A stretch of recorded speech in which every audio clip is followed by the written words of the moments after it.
দেশ ও জাতির কল্যাণে ঐক্যবদ্ধ ইত্তেহাদ-মিডিয়া.com। দেশ বিদেশের ইসলামী সংবাদ নিয়ে আমরা আছি আপনার পাশে। বাইজিদ বুস্তামি রহমতুল্লাহি আলাইহি ইতিহাস সকলে জানেন। সেই বাইজিদ বুস্তামি রহমতুল্লাহি আলাইহি সারা রাত তিনি মায়ের জন্য পানি হাতে নিয়ে দাঁড়িয়েছিলেন, যার বদৌলতে ইতিহাস সাক্ষী গোটা পৃথিবীতে বাইজিদ বুস্তামির মতো অলিকুল শিরোমণি সম্রাট অলি এই দুনিয়ার মধ্যে আর জন্ম নেয় নাই। সেই বাইজিদ বুস্তামি রহমতুল্লাহি আলাইহি অলিকুল সম্রাট হয়েছিলেন কিভাবে? একমাত্র মায়ের দোয়ার বদৌলতে।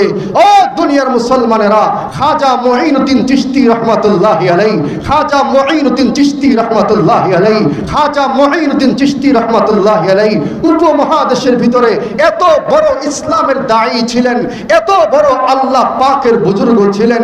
তিনি জীবদ্দশায় তার মায়ের খেদমত করার কারণে আল্লাহ তাবারক ওয়া তাআলা এত বড় মর্যাদার অধিকারী তাকে বানিয়েছিলেন। এই খাজা মুঈনুদ্দিন চিশতি রহমাতুল্লাহি আলাইহি উপমহাদেশের ভিতরে 99 লক্ষ মানুষকে তিনি মুসলমান বানিয়েছেন।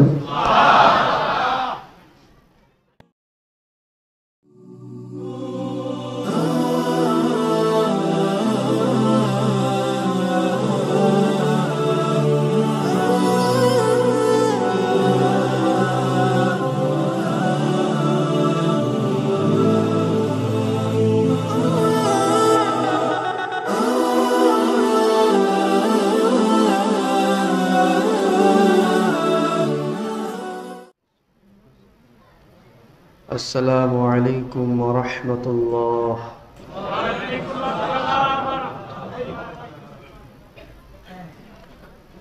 সকলেই মুহাব্বতের সাথে দুরূদ শরীফ পড়ি। আল্লাহুম্মা সাল্লি আলা মুহাম্মাদিন ওয়া আলা আলি মুহাম্মাদ كما صليت على إبراهيم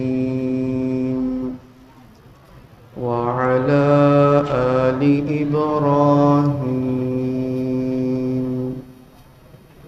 إنك حميد مجيد اللهم بارك على محمد وعلى آل محمد كما باركت على إبراهيم وعلى آل إبراهيم إنك حميد مجيد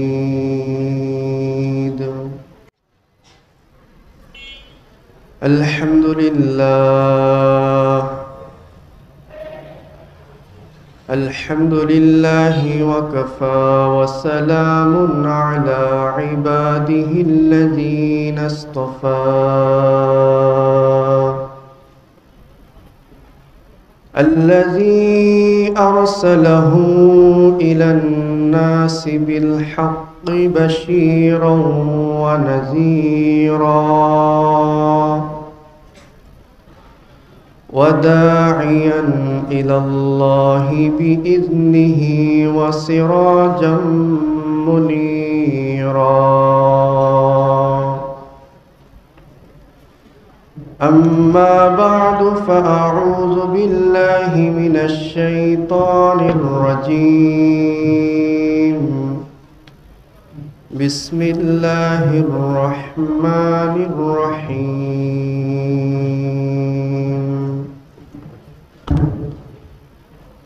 وقضى ربك ألا تعبدوا إلا إياه وبالوالدين إحسانا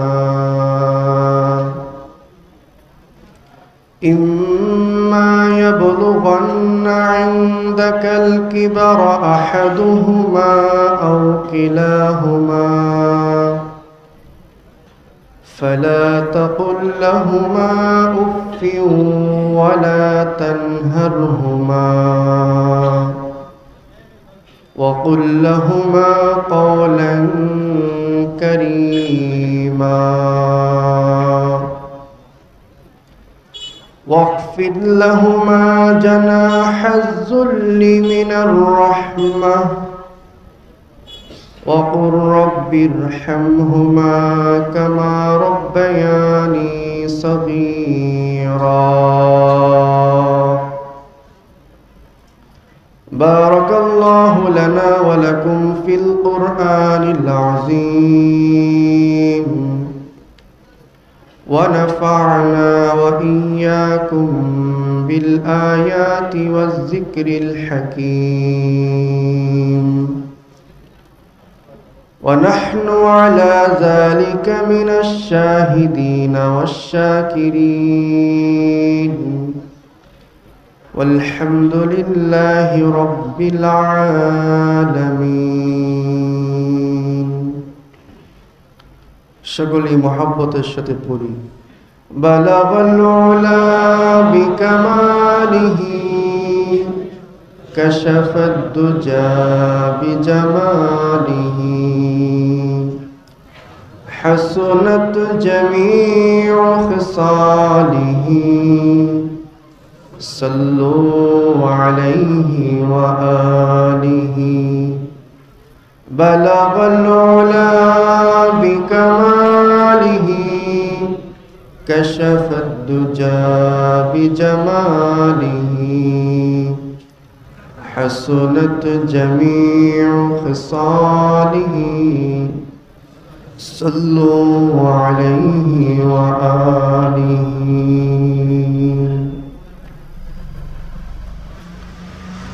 পরওয়ারদিগার আলম রব্বুল আলামিন মহান আল্লাহ তাআলার দরবারে আমরা সকলেই কালিমাতুশ শুকর এর হাদিয়া পেশ করি যেই মহান পরওয়ারদিগারে আলম বাইতুল আমান জামে মসজিদের উদ্যোগে আয়োজিত 20তম তাফসীরুল কোরআন মাহফিলে আমাদের সকলকে এই মুবারক মজলিসে উপস্থিত হওয়ার তৌফিক দান করেছেন। এই জন্য আমরা সকলেই মহব্বতের সাথে অন্তরের অন্তঃস্থল থেকে আল্লাহ পাকের দরবারে কালিমাতুশ শুকর এর হাদিয়া পেশ করি। সকলেই বলি আলহামদুলিল্লাহ। বর্তমানে ফিতনা ফাসাদের জামানায় সর্বোপরি বৈশ্বিক মহামারী করোনা ভাইরাসের এই মুহূর্তে আল্লাহ তাআলা আমাদেরকে মহামারী থেকে সকল ফিতনা ফাসাদ থেকে হেফাজত রেখেছেন। শারীরিক, মানসিক, পারিবারিক, রাষ্ট্রীয় সকল দৃষ্টিকোণ থেকে আল্লাহ তাআলা আমাদেরকে হেফাজতে রেখেছেন। এই জন্য আমরা আবারও আল্লাহ পাকের দরবারে শুকরিয়া আদায় করি আলহামদুলিল্লাহ। আজকের এই মুবারক মজলিস আপনারা দীর্ঘক্ষণ যাবৎ হযরত উলামায়ে কেরামদের জবান থেকে মূল্যবান আলোচনা শুনেছেন। আমি আপনাদের সামনে সর্বশেষ আলোচক হিসেবে তাশরীফ এনেছি।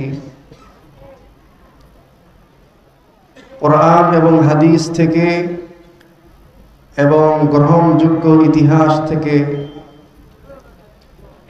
দিক নির্দেশনামূলক কিছু আলোচনা আপনাদের সামনে পেশ করার নিয়ত পোষণ করেছি এবং সেই নিয়ত মোতাবেক আলোচনার উপযোগী কোরআনুল কারীমের অসংখ্য আয়াতে কারিমা থেকে একটি আয়াতে কারিমাও আপনাদের সামনে তেলাওয়াত করেছি। কাজী তেলাওয়াতকৃত আয়াতকে সামনে রেখে এবং নিয়তকৃত আলোচনার উদ্দেশ্যকে সামনে রেখে যেই বিষয়টি আপনাদের সামনে আলোচনা করতে চাই, সর্বপ্রথম আল্লাহ তাআলার দরবারে আমরা দোয়া করি আল্লাহ তাআলা যাতে আমাকে আমার আলোচনাকে আপনাদের সামনে বোঝানোর মতো করে উপস্থাপন করতে পারি, এই আলোচনা আপনারাও শুনে বুঝতে সক্ষম হন এবং সর্বোপরি এই আলোচনার উপরে আমি আপনি সকলেই আমল করতে পারি। আল্লাহ তাআলার দরবারে আমরা সকলেই দোয়া করি, বলুন আমিন। আমি যেই আয়াতে কারিমা আপনাদের সামনে তেলাওয়াত করেছি, এই আয়াতের ভিতরে আল্লাহ তাবারক ওয়া তাআলা দুইটি বিষয়ের দিকে ইঙ্গিত করেছেন। বলুন তো, যেই আয়াতে কারিমা তেলাওয়াত করেছি, এই আয়াতের ভিতরে আল্লাহ তাআলা কয়টি বিষয়ের দিকে ইঙ্গিত করেছেন? সকলেই কথা বলুন, কয়টি বিষয়? আমি কিন্তু সেই বহুদূর ঢাকা থেকে এসেছি, কাজী আমার আলোচনার প্রেক্ষিতে আপনাদের কথাবার্তার আওয়াজ যত বেশি হবে, আমার আলোচনাও তত প্রাণবন্ত হবে। কাজী আমার আলোচনাতে আপনারা একটু কথাবার্তা বলতে রাজি আছেন তো ইনশাআল্লাহ? আমার আলোচনাটা অনেকটা দরস এবং তাদরিসের মতো। যেহেতু মাইকের সামনে বসেছি আর যেহেতু আপনারা আমার সামনে, এই জন্য আমার আলোচনাকে আপনাদের শুনতে হবে ছাত্র হিসেবে, আর আমাকে মানতে হবে ওস্তাদ হিসেবে। আর ওস্তাদ ছাত্র যখন ক্লাসে করে বা ক্লাসে বসে, ওস্তাদ শুধু একাই কথা বলে না, ছাত্ররাও কথা বলে? ছাত্ররা কথা বলে। ছাত্ররা কথা বললে কি ফায়দা? ফায়দা একটাই, ওস্তাদ যেটা বলতেছে ছাত্র সেটা বুঝতে সক্ষম হবে। কথা ঠিক না বেঠিক? আলোচনার দুইটি বিষয়ের দিকে ইঙ্গিত করার আগে একটি বিষয় সম্পর্কে আপনাদেরকে অবগত করব। সেটি হলো বিশ্বনবী মুহাম্মদুর রাসূলুল্লাহ সাল্লাল্লাহু আলাইহি ওয়াসাল্লাম, তার একজন বিশ্বস্ত খাদেম ছিল। সেই খাদেমের নাম ছিল হযরত আনাস রাদিয়াল্লাহু তাআলা। বলুন তো দেখি, রাসূলের খাদেমের নাম কি ছিল? সকলে কথা বলুন, কি ছিল? আনাস রাদিয়াল্লাহু তাআলা। আনাস রাদিয়াল্লাহু তাআলা আনহু তিনি বর্ণনা করেন, রাসূলুল্লাহ সাল্লাল্লাহু আলাইহি ওয়াসাল্লাম তিনি ইরশাদ করেছেন, ও সাহাবীরা, তোমরা জান্নাতের বাগানে বিচরণ করো। বলুন তো দেখি, রাসূল বিচরণ করতে বললেন কোথায়? সবাই তো কথা বলে না, কোথায়? আমি শুরুতে কিন্তু একটা কথা বলছি, আমার আলোচনা এরকমই হবে। আমার প্রশ্ন থাকবে, আপনারা উত্তর দিতে হবে, আর আপনাদের উত্তরের আওয়াজ যত বেশি হবে আমার আলোচনাও তত বেশি প্রাণবন্ত হবে। আর আপনারা আমার পরিপ্রেক্ষিতে যদি আওয়াজ করেন, তাহলে আমার আলোচনাও আপনাদের বুঝতে সহজ হবে। বলুন, রাসূল সাহাবীদেরকে কি বললেন? তোমরা কোথায় বিচরণ করো? জান্নাতে বিচরণ করো। সাহাবায়ে কেরাম জিজ্ঞেস করলেন, ইয়া রাসূলুল্লাহ, আমরা তো আপনার মুখে শুনেছি দুনিয়ার মধ্যে আমরা জান্নাত কোনোদিন লাভ করতে পারবো না। আমাদের হায়াত যখন দুনিয়া থেকে শেষ হবে, দুনিয়া থেকে আমরা যখন পরকালে পাড়ি জমাবো, তখন পরকালে আপনার দরবারে হিসাব নিকাশ দেওয়ার পরে তখন আমাদের জন্য চিরস্থায়ী ঠিকানা হবে দুইটা, হয় জান্নাত অথবা জাহান্নাম। তাহলে দুনিয়ায় থাকাকালীন আমরা জান্নাতে বিচরণ করব কিভাবে? সরদারে দু আলম বিশ্বনবী মুহাম্মদুর রাসূলুল্লাহ সাল্লাল্লাহু আলাইহি ওয়াসাল্লাম তিনি তখন সাহাবায়ে কেরামদেরকে বললেন, ও সাহাবীরা, দুনিয়ায় তোমরা জান্নাত দেখো না, কিন্তু আমি তোমাদেরকে দুনিয়ার জান্নাতটাও দেখাইয়ে দিতেছি। শোনো, দুনিয়ার মধ্যে যেখানে কোরআন এবং হাদিসের কথা হবে, সেটাই আল্লাহ পাকের দরবারে জান্নাত হিসেবে সাব্যস্ত হবে। সুবহানাল্লাহ। মনে হয় আরেকটু আস্তে হলে সুন্দর হয়, কারণ জোরে বললে আগামী বছর মাহফিল কর্তৃপক্ষ মনে হয় মাহফিল করবে না। মাহফিল করবে না এরকম কি জোরে বললে কোনো বিষয় আছে নাকি? জবান খুলে বলুন সুবহানাল্লাহ। কাজী রাসূলের সেই ভাষা থেকে বলুন তো আমরা এখন আছি কোথায়? এই জান্নাতে আসার ব্যবস্থাপনা যারা করে দিল তাদের প্রতি আপনারা খুশি না নারাজ? আর আপনারা যে আসতে পারলেন আল্লাহ তাআলাও যে সেই তৌফিক আপনাদেরকে দিলেন, খুশি না বেজার? কাজী খুশি আছেন যেহেতু আখিরি মোনাজাত শেষ করে সকলে যাবেন তো ইনশাআল্লাহ। কাজী আমার প্রাথমিক আলোচনা মনে থাকলে বলুন তো দেখি, আমি যেই আয়াতে কারিমা আপনাদের সামনে তেলাওয়াত করেছি বলুন তো সেই আয়াতে কয়টি দিক নির্দেশনা রয়েছে? কয়টি? দুটি। খুব ভালো করে বুঝতে হবে। আলোচনার প্রথম অংশ বুঝতে সক্ষম হলে দ্বিতীয় বিষয় বুঝতে সক্ষম হবেন, দ্বিতীয় বিষয় বুঝতে সক্ষম হলে তৃতীয় বিষয় বুঝতে সক্ষম হবেন। আর আমার আলোচনার আজকে মূল বিষয়বস্তুই হলো তিনটি। মূল বিষয়বস্তু কোন তিনটি? এই তিনটি বলার আগে আমি এই আয়াতের মধ্যে যেই দুই দিকে আল্লাহ তাআলা ইঙ্গিত করেছেন সেই দুই দিকটা আপনাদের সামনে স্পষ্ট করি। আল্লাহ তাআলা এই আয়াতের মধ্যে সর্বপ্রথম যে বিষয় বলেছেন সেই বিষয়টি হলো আল্লাহ পাকের হক সম্পর্কে। বলুন তো কার হক সম্পর্কে? কার হক? আল্লাহ। দ্বিতীয় যে বিষয়ের দিকে ইঙ্গিত করেছেন সেই বিষয়টা হলো মাতা পিতার হক।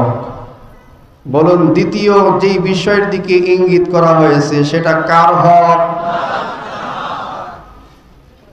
আল্লাহর হক বলতে এখানে কি বোঝানো হলো?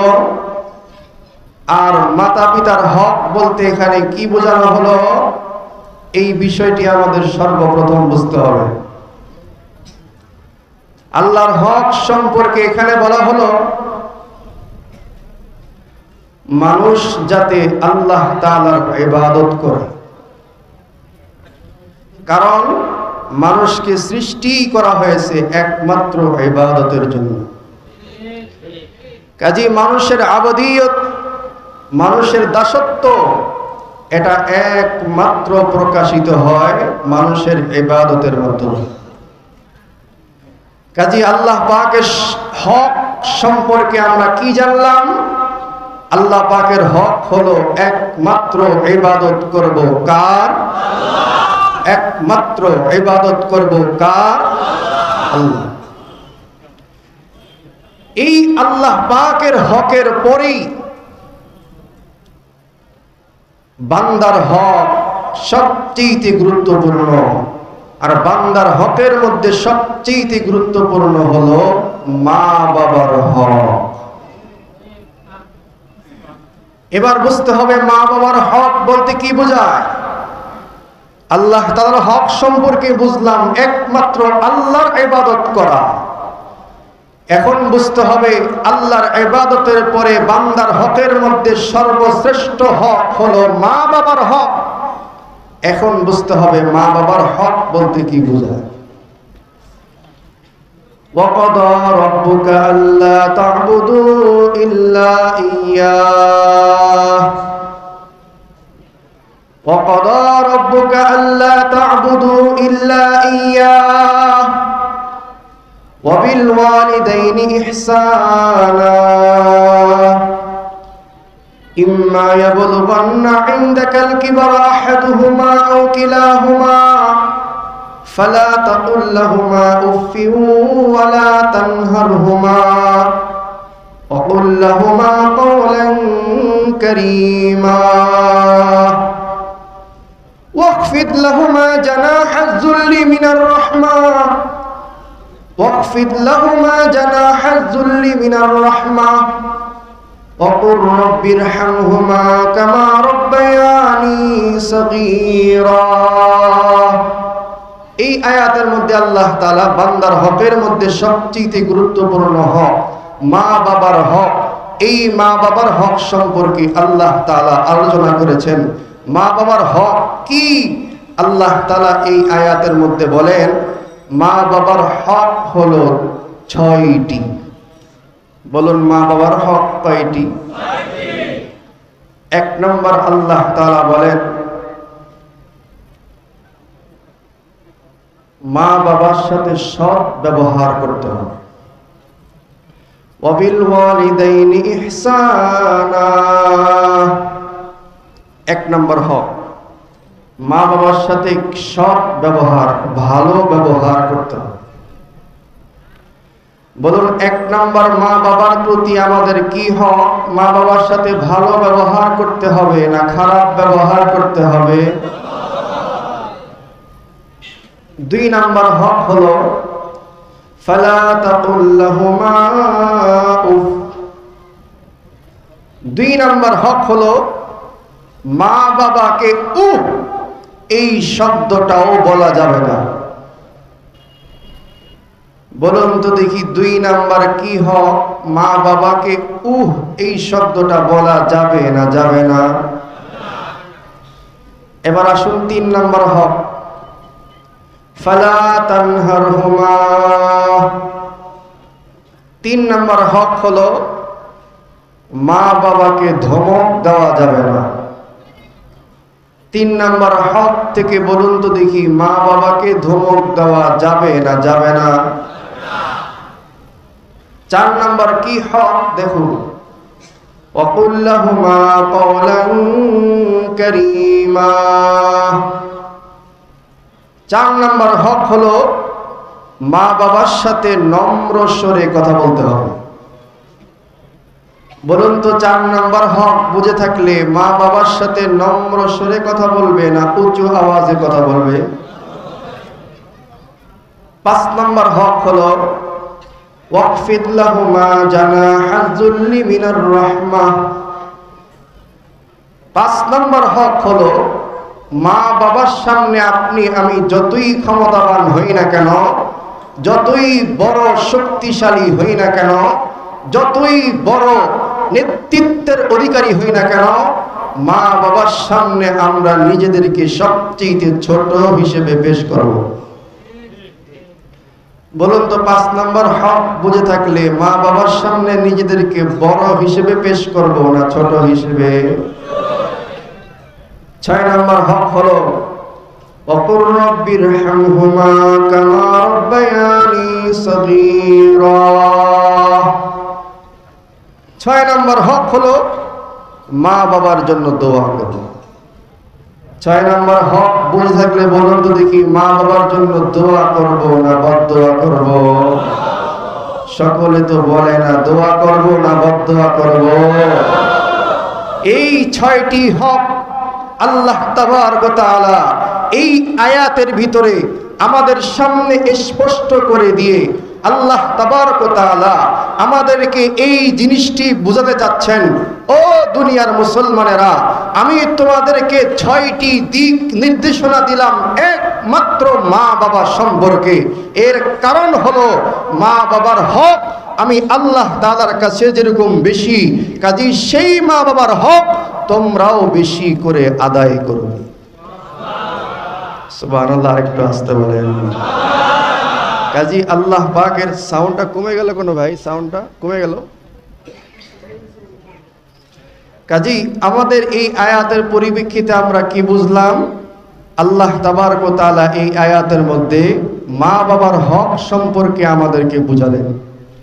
হক সম্পর্কে 6টি দিক নির্দেশনা দিয়ে আল্লাহ কি বুঝালেন? আল্লাহ এটাই বুঝালেন যে মা বাবার শ্রেষ্ঠত্ব, মা বাবার মর্যাদা আমি আল্লাহ তাআলার কাছে অনেক বেশি। কাজেই তোমরাও মা বাবার শ্রেষ্ঠত্ব এবং মর্যাদা সম্পর্কে আমার এই শ্রেষ্ঠত্বের বর্ণনার মাধ্যমে তোমরা উপলব্ধি করো। কাজেই কোরআন থেকে আমরা কি পেলাম? কোরআন থেকে আমরা মা বাবার শ্রেষ্ঠত্ব, মা বাবার মর্যাদার অবস্থান বুঝলাম। কাজেই এই অবস্থান বোঝার পরে আমার আলোচনার যে মূল 3টি বিষয়, এই 3টি বিষয় আপনাদেরকে বুঝতে হবে। এতটুকুন ছিল আমার আলোচনার মূল ভূমিকা। এখন বুঝতে হবে আল্লাহ তাআলা আমাদেরকে 6টি দিক নির্দেশনা দিয়ে আল্লাহ তাবারক ওয়া তাআলা মা বাবার সম্মান মর্যাদা আমাদেরকে বুঝিয়েছেন। কাজী মা বাবার মর্যাদা সম্মান আল্লাহ যে এতটুকুন শ্রেষ্ঠ, এতটুকুন ঊর্ধ্বে আল্লাহ আমাদেরকে বুঝালেন। এই মা বাবার এই শ্রেষ্ঠত্ব থেকে আমাদের 3টি বিষয় বোঝার আছে। 1 নম্বর বোঝার বিষয় হলো আল্লাহ রসুল সাল্লাল্লাহু আলাইহি ওয়াসাল্লামের হাদিসে মা বাবার সম্মান কিভাবে দেওয়া হয়েছে, মা বাবার সম্মানকে কিভাবে দেওয়া হয়েছে, এটা আমাদের সর্বপ্রথম বোঝার বিষয়। 2 নাম্বার আমাদের বোঝার বিষয় হলো ইতিহাসের আলোকে মা বাবার হক আদায় করলে কি লাভ আর মা বাবার হক আদায় না করলে কি ক্ষতি, এটা হলো আমাদের 2 নাম্বার বোঝার বিষয়। 3 নাম্বার বোঝার বিষয় হলো সন্তানের জন্য মা বাবার প্রতি কি দায়িত্ব আর মা বাবার জন্য সন্তানের প্রতি কি দায়িত্ব। এই 3টি বিষয় আমার এই মূল ভূমিকা থেকে আপনাদের সামনে আলোচনা পেশ করব। কাজেই আমরা সর্বপ্রথম বিষয়ের দিকে চলে যাই। আল্লাহ তাবারক ওয়া তাআলা বললেন, তোমরা পিতামাতার প্রতি 6টি দিক নির্দেশনা অবলম্বন করো। কাজী এই 6টি দিক নির্দেশনা অবলম্বন করার বিধান আল্লাহ তাআলা দিয়ে কোরআনের মধ্যে আল্লাহ তাআলা মা বাবার শ্রেষ্ঠত্ব বুঝিয়েছেন। এবার আমাদের সর্বপ্রথম বিষয় থেকে বুঝতে হবে হাদিসে নববিয়ার ভিতরে মা বাবার শ্রেষ্ঠত্ব কিভাবে দেওয়া হয়েছে। মুহতারাম হাজিরিন, সরদারে দু আলম মুহাম্মদুর রাসূলুল্লাহ সাল্লাল্লাহু আলাইহি ওয়াসাল্লামের অসংখ্য হাদিসের মধ্যে মা বাবার শ্রেষ্ঠত্ব সম্পর্কে আলোচনা করা হয়েছে। যেই আলোচনাগুলো যদি আমরা উপলব্ধি করতে পারি, যেই আলোচনাগুলোকে যদি আমরা গভীর জ্ঞান দিয়ে, গভীর কান দিয়ে, মনোযোগ দিয়ে শ্রবণ করতে পারি, ও দুনিয়ার মুসলমানেরা, তাহলে আমাদের জীবন যে সার্থক হবে এতে বিন্দুমাত্র কোনো সন্দেহ নাই, বিন্দুমাত্র কোনো সন্দেহ নাই। কি সেই আলোচনা? রাসূলুল্লাহ সাল্লাল্লাহু আলাইহি ওয়াসাল্লাম সাহাবায়ে কেরামদেরকে বললেন, ও সাহাবীরা, তোমরা যদি তোমার মা বাবার দিকে রহমতের দৃষ্টি নিয়ে তাকাও, তোমরা যদি তোমাদের মা বাবার দিকে ভক্তির দৃষ্টিতে তাকাও, আল্লাহ তাআলা তোমার আমলনামার ভিতরে একটা কবুল হজের সওয়াব দান করে দিবেন। সাহাবায়ে কেরাম তখন রাসূলকে জিজ্ঞেস করলেন, ইয়া রাসূলুল্লাহ, আমরা যদি আমাদের মা বাবার দিকে 100 বার তাকাই, তাহলে আল্লাহ তাআলা কি আমাদেরকে 100 বার কবুল হজের সওয়াব দান করে দিবেন কিনা? তখন রাসূলুল্লাহ সাল্লাল্লাহু আলাইহি ওয়াসাল্লাম বললেন, হ্যাঁ, তোমরা যদি 100 বারও তোমাদের মা বাবার দিকে রহমতের দৃষ্টিতে তাকাও, এর বদৌলতে আল্লাহ তাআলা তোমাকে 100 বার কবুল হজের সওয়াব দান করে দিবেন। বলুন, মা বাবার শ্রেষ্ঠত্ব কম না বেশি? কম না বেশি? وعن أبي هريرة رضي الله عنه أنه قال قال رسول الله صلى الله عليه وسلم جاء رجل إلى رسول الله صلى الله عليه وسلم قال من أحق بحسن صحبتي قال رسول الله صلى الله عليه وسلم أمك قال ثم من قال أمك قال ثم من قال أمك قال ثم من قال أبوك। এক ব্যক্তি আল্লাহ রাসূলের কাছে আসলেন, এসে জিজ্ঞেস করতেছেন, ইয়া রাসূলুল্লাহ, দুনিয়ার মধ্যে যত মানুষ রয়েছে সমস্ত মানুষের মধ্যে আমি কার সাথে সবচেয়ে ভালো ব্যবহার করব। তখন রাসূল করিম সাল্লাল্লাহু আলাইহি ওয়াসাল্লাম বললেন, তাম পৃথিবীর মধ্যে যত মানুষ রয়েছে সমস্ত মানুষের মধ্যে তুমি তোমার মার সাথে সবচেয়ে ভালো ব্যবহার করবে। অতঃপর সেই ব্যক্তিরা জিজ্ঞেস করলেন, এরপরে কার সাথে করব? রাসূল দ্বিতীয়বারও বললেন, তোমার মায়ের সাথেই করবে। এবার সেই ব্যক্তি আবার জিজ্ঞেস করলেন, এরপরে কার সাথে ভালো ব্যবহার করব? রাসূল এই তৃতীয়বার এই প্রশ্নের জবাবও তিনি দিলেন, তোমার মায়ের সাথে। এবার ওই ব্যক্তি চতুর্থবার আবার জিজ্ঞেস করলেন, এরপরে কার সাথে ভালো ব্যবহার করব? রাসূল চতুর্থবার গিয়ে বললেন, তোমার বাবার সাথে। বলুন তো দেখি, এই হাদিসে আল্লাহর রাসূল মার সাথে ভালো ব্যবহারের কথা বললেন কয়বার? বাবার সাথে ভালো ব্যবহার করতে বললেন কয়বার? তাহলে রাসূল সাল্লাল্লাহু আলাইহি ওয়াসাল্লাম তিনি মাকে বাবার উপরে শ্রেষ্ঠত্ব দিলেন। কারণ একটা সন্তান জন্ম থেকে মৃত্যু পর্যন্ত বাবার চাইতে মায়ের অবদান সবচেয়ে বেশি। এই হাদিস থেকে রাসূল সেটাই বুঝালেন। কাজেই এই হাদিস থেকে আমরা মারও শ্রেষ্ঠত্ব পেলাম, বাবারও শ্রেষ্ঠত্ব পেলাম। কাজেই এই হাদিসের পরিপ্রেক্ষিতে বলুন তো দেখি, মা বাবার শ্রেষ্ঠত্ব কম না বেশি? وعن ابن مسعود رضي الله عنه أنه قال سألت النبي صلى الله عليه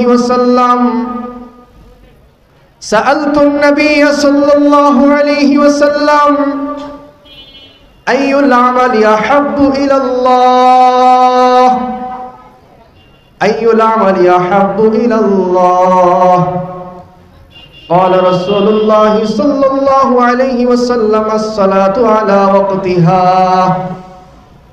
قال ثم أي قال رسول الله صلى الله عليه وسلم بر الوالدين قال ثم أي قال رسول الله صلى الله عليه وسلم الجهاد في سبيل الله এই হাদিস থেকে মা বাবার শ্রেষ্ঠত্ব কি বের হয়ে আসে দেখুন। এক ব্যক্তি আল্লাহ রাসূলের দরবারে আসলেন, এসে জিজ্ঞেস করতেছেন, ইয়া রাসূলুল্লাহ, আল্লাহর কাছে সবচেয়ে প্রিয় আমল কোনটা? তখন রাসূলুল্লাহ সাল্লাল্লাহু আলাইহি ওয়াসাল্লাম বললেন, আল্লাহর কাছে সবচেয়ে প্রিয় আমল হলো সময় মতো নামাজ আদায় করা। সময় মতো কি আদায় করা? ওই ব্যক্তি রাসূলকে আবার জিজ্ঞেস করলেন, ইয়া রাসূলুল্লাহ, এরপরে আল্লাহর কাছে সবচেয়ে প্রিয় আমল কোনটা? রাসূল বললেন, এরপরে সবচেয়ে প্রিয় আমল হলো মা বাবার সাথে ভালো ব্যবহার করা। বলুন সুবহানাল্লাহ। এরপরে ওই ব্যক্তি জিজ্ঞেস করলেন, এরপরে কোন আমল আল্লাহর কাছে প্রিয়? তখন আল্লাহর হাবিব বললেন, 3 নম্বরে আল্লাহর কাছে প্রিয় আমল হলো আল্লাহর পথে জিহাদ করা।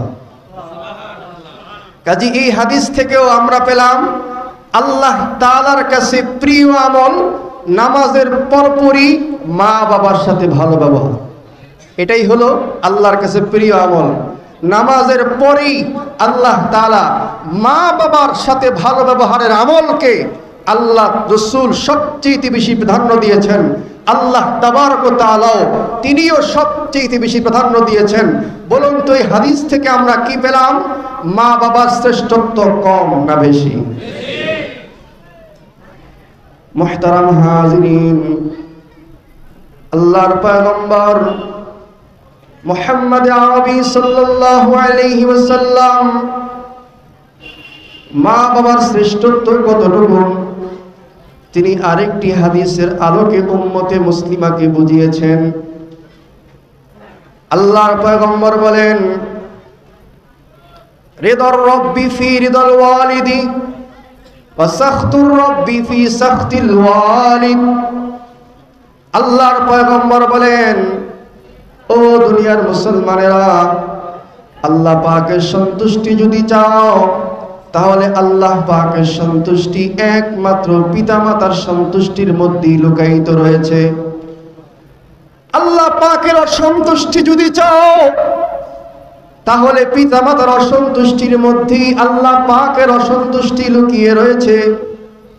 এই হাদিসের আলোকে মুফাসসিরিনে কেরাম তাফসীরের কিতাবের মধ্যে লিখেছেন, কাজী কোনো ব্যক্তি যদি পিতামাতার অসন্তুষ্টির কারণে আল্লাহ পাকের অসন্তুষ্টি লাভ করে, তাহলে তার চিরকাল পরকালের স্থায়ী জায়গা হবে একমাত্র জাহান্নাম।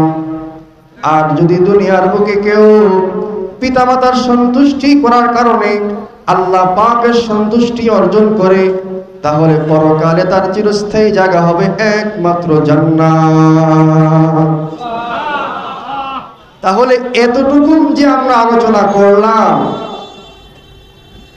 আমি আপনাদের সামনে এই আলোচনার সারমর্ম জিজ্ঞেস করব, ছাত্র হিসেবে সকলকে উত্তর দিতে হবে। এই যে যতগুলো হাদিস পেশ করলাম, সমস্ত হাদিসের আলোকে আমাকে দুইটা প্রশ্নের জবাব দেন। একটা প্রশ্ন হলো, আমরা যদি মা বাবার সাথে ভালো ব্যবহার করি, সর্বোপরি আল্লাহ তাআলা যে 6টি দিক নির্দেশনা দিলেন, সেই 6টির উপরে যদি আমরা আমল করি, বলুন তো এর মাধ্যমে সন্তুষ্ট হবেন কে? আল্লাহ সন্তুষ্টি হলে আমাদের পরকালের চিরস্থায়ী জায়গা হবে কোনটা, জান্নাত না জাহান্নাম? এবার আসুন 2 নম্বর প্রশ্ন, বলুন তো দেখি, আমরা যদি আল্লাহ পাকের পয়গম্বরের ঘোষণা অনুযায়ী আমাদের মা বাবার সাথে ভালো ব্যবহার না করি, আল্লাহ পাকের দিক নির্দেশিত 6টি কথার উপরে আমল না করি, বলুন তো অসন্তুষ্ট হবেন কে? আর আল্লাহ যদি অসন্তুষ্ট হন, আমাদের পরকালের চিরস্থায়ী জায়গা কোনটা, জান্নাত না জাহান্নাম? এই বিষয়টি হাদিসের মধ্যে আল্লাহর হাবিব আমাদেরকে বুঝিয়েছেন।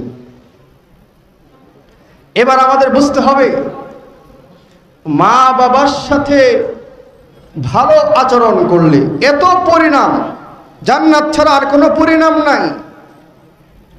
এবার দেখুন, যে ব্যক্তি মা বাবার সাথে ভালো ব্যবহার করবে না, তার কি পরিণাম রয়েছে, তার কি পরিণাম, এটাও হাদিস থেকে বুঝুন। রাসূলুল্লাহ সাল্লাল্লাহু আলাইহি ওয়াসাল্লাম তিনি সাহাবায়ে কেরামদেরকে একদিন আরজ করলেন, ও সাহাবীরা, ও সাহাবীরা, আমি তোমাদেরকে সবচেয়ে বড় একটা গুনাহ সম্পর্কে কি বলবো? সাহাবায়ে কেরামকে রাসূল জিজ্ঞেস করলেন। সাহাবায়ে কেরাম বললেন, হ্যাঁ ইয়া রাসূলুল্লাহ, আপনি সবচেয়ে বড় গুনাহ সম্পর্কে আমাদেরকে বলুন। তখন রাসূলুল্লাহ সাল্লাল্লাহু আলাইহি ওয়াসাল্লাম সাহাবায়ে কেরামদেরকে বললেন, ও সাহাবীরা, সবচেয়ে বড় গুনাহ হলো আল্লাহ পাকের সাথে শিরিক করা। যে ব্যক্তি মুশরিক হয়ে যায়, তাম পৃথিবীর মধ্যে সে সবচেয়ে বড় গুনাহগার। আর যে মুশরিক হওয়ার কারণে আল্লাহ পাকের সাথে শিরিক করে, এই শিরিক করাটা হলো সবচেয়ে বড় গুনাহ। এবার দেখুন, রাসূল দ্বিতীয় যেই গুনাহ সবচেয়ে বড় সাহাবায়ে কেরামদেরকে বললেন, সেই গুনাহটা হলো মা বাবার সাথে বেয়াদবি করা। বলুন নাউযুবিল্লাহ। তাহলে 1 নম্বরে শিরিক করা সবচেয়ে বড় গুনাহ, 2 নম্বরে মা বাবার সাথে বেয়াদবি করা। বলুন তো সবচেয়ে বড় গুনাহ না সবচেয়ে ছোট গুনাহ? সবচেয়ে বড় গুনাহ। মুহতারাম হাজিরিন, আমি শুরুতেই বলেছিলাম, আমরা কিন্তু জান্নাতে এখন অবস্থান করতেছি। কাজী এই জান্নাতে অবস্থানকে আমাদের সৌভাগ্য মনে করে মাহফিল শেষ পর্যন্ত আমাদেরকে এই সৌভাগ্যকে ধরে রাখতে হবে। মুহতারাম হাজিরিন, মা বাবার সাথে বেয়াদবি করলে কি পরিণাম? আল্লাহর পয়গম্বরের সর্বপ্রথম হাদিস থেকে কি পেলাম? সর্বপ্রথম হাদিস থেকে পেলাম, মা বাবার সাথে বেয়াদবি করলে এই বেয়াদবিটা হলো আল্লাহ পাকের কাছে দ্বিতীয় সবচেয়ে বড় গুনাহ। মুহতারাম হাজিরিন, কুজায়া বংশ থেকে এক ব্যক্তি আল্লাহর হাবিবের দরবারে আসলেন। এসে আরজ করলেন, ওগো পয়গম্বর, আমি তো 5 ওয়াক্ত নামাজ আদায় করি, আমি তো রমজানের রোজাও রাখি, আমি তো যাকাতও প্রদান করি, তাহলে আমার জন্য আল্লাহর পক্ষ থেকে কি সওয়াব রয়েছে? মুহতারাম হাজিরিন, আল্লাহর পয়গম্বর সরদারে দু আলম মুহাম্মদুর রাসূলুল্লাহ সাল্লাল্লাহু আলাইহি ওয়াসাল্লাম তিনি আরজ করলেন, যে ব্যক্তি 5 ওয়াক্ত নামাজ আদায় করে, রমজানের রোজা রাখে, যাকাতও যত সময় প্রদান করে, সে ব্যক্তি কি প্রতিদান তুমি জানতে চাও? তাহলে শোনো। রাসূল তখন সেই কুজা বংশ থেকে আগত সেই ব্যক্তিটাকে, সাহাবীকে রাসূল হাতের 2টা আঙ্গুল ইঙ্গিত করলেন। ও দুনিয়ার মুসলমানেরা, রাসূল হাতের 2টা আঙ্গুলকে একত্রিত করলেন। একত্রিত করে আল্লাহর রাসূল সেই ব্যক্তিকে বললেন, শোনো, যদি এমন আমল কেউ করে তাহলে তার হাসর হবে নবীদের সাথে, তার হাসর হবে সিদ্দিকদের সাথে, তার হাসর হবে শহীদদের সাথে। তবে শর্ত হলো, আল্লাহর পয়গম্বরের ঘোষণা, সেই আমল করলে যেরকম প্রতিদান পাবে, কিন্তু এই আমল না করলে তার পরিণতিও হবে ভয়াবহ। কি সেই পরিণতি? আল্লাহর হাবিব বলেন, তবে শর্ত হলো সে মা বাবার নাফরমানি করতে পারবে না। মা বাবার নাফরমানি করতে পারবে না। যদি করে, তার হাসর নবীদের সাথে হবে না, তার হাসর শহীদদের সাথে হবে না, তার হাসর সিদ্দিকিনদের সাথে হবে না। তাহলে এদের সাথে হাসর না হলে নিঃসন্দেহে বলা যায় তার হাসর হবে ফেরাউনের সাথে, তার হাসর হবে নমরুদের সাথে, তার হাসর হবে কারুনের সাথে, তার হাসর হবে সাদ্দাদের সাথে, তার হাসর হবে দুনিয়ার বুকে সমস্ত বেঈমানদের সাথে। ঈমানদারদের সাথে সেই ব্যক্তির কখনো হাসর হতে পারে না। কত বড় হুঁশিয়ারি! মুহতারাম হাজিরিন, এজন্যই আল্লাহ পাকের চূড়ান্ত ঘোষণা, ওয়াকাদা রাব্বুকা আল্লা তা'বুদু ইল্লা ইয়্যাহ ওয়া বিল ওয়ালিদাইনি ইহসানা ইম্মা ইয়াবলুগান্না ইনদাকাল কিবারা আহাদুহুমা আও কিলাহুমা فلا تقل لهما أف ولا تنهرهما وقل لهما قولا كريما واخفض لهما جناح الذل من الرحمة وقل رب ارحمهما كما ربياني صغيرا। ও দুনিয়ার মুসলমানেরা, সর্বপ্রথম বিষয়ের সারমর্ম আমরা কি বুঝলাম? আমাদের সেই সারমর্ম মাথার মধ্যে ঢুকাতে হবে। সর্বপ্রথম সারমর্ম থেকে কোরআন এবং হাদিসের মধ্যে মা বাবার শ্রেষ্ঠত্ব মর্যাদা আমরা পেয়েছি, আমরা বুঝেছি। মা বাবার শ্রেষ্ঠত্ব এতই ঊর্ধ্বে, আমরা সর্বোপরি এটাই উপলব্ধি করতে পারলাম, যদি মা বাবার সাথে ভালো ব্যবহার করা হয়, সর্বোপরি আল্লাহ পাকের সেই চূড়ান্ত 6টি নির্দেশ যদি মানা হয়, তাহলে একমাত্র আমাদের সর্বশেষ পরিণতি হবে জান্নাত। আর যদি এর বিপরীত যদি আমরা আমাদের কর্ম হয়, যদি 6টি নির্দেশনা যদি আমরা অবলম্বন না করি, যদি মা বাবার সাথে বেয়াদবি নাফরমানি করি, তাহলে আমাদের হাসর তো নবীদের সাথে, সিদ্দিকিনদের সাথে, শহীদদের সাথে হবে না, বরং এদের সাথে হাসর না হওয়ার কারণে পরকালে আমাদের চূড়ান্ত ঠিকানা হবে একমাত্র জাহান্নাম। এতটুকু আলোচনা সর্বপ্রথম বিষয়। এই বিষয় থেকে আমাকে একটা জিনিসের স্বীকারোক্তি সকলকেই দিতে হবে, আমরা কি জান্নাতে যেতে চাই না জাহান্নামে যেতে চাই? কারা কারা জান্নাতে হাত উঠান তো। আল্লাহু আকবার। আল্লাহ সকলকে কবুল করুন। জান্নাতে যাওয়ার সর্বপ্রথম বিষয় থেকে যে পদ্ধতি বললাম, এই পদ্ধতি আমরা সকলে আমল করব তো ইনশাআল্লাহ। এবার আসুন 2 নাম্বার বিষয়, ইতিহাস কি বলে। এতক্ষণ তো গেল কোরআন হাদিস কি বলে, এবার আমাদের বুঝতে হবে ইতিহাস কি বলে। ইতিহাস মা বাবার সাথে ভালো ব্যবহার করলে ইতিহাস কি বলে, আর মা বাবার সাথে খারাপ ব্যবহার করলে ইতিহাস কি বলে, এই বিষয়টি আমাদের 2 নম্বরে বুঝতে হবে। 3 নম্বরের সর্বশেষ আমরা শিক্ষা নিয়ে ঘরে ফিরবো। সেই শিক্ষাটা হলো এই মা বাবার প্রতি আমাদের দায়িত্ব কি, আর আমরা যারা মা বাবা হয়ে গেছি আমাদের জন্য সন্তানের প্রতি দায়িত্ব কি। এই শিক্ষাটা আমাদেরকে নিয়ে ঘরে ফিরতে হবে। সকলে শিক্ষা নিয়ে ঘরে ফিরতে রাজি আছেন তো ইনশাআল্লাহ? আল্লাহ কবুল করুন। এখন 2 নম্বরে বুঝতে হবে ইতিহাস কি বলে। মুহতারাম হাজিরিন, আল্লাহ তাবারক ওয়া তাআলা तमाम পৃথিবীকে সৃষ্টি করেছেন।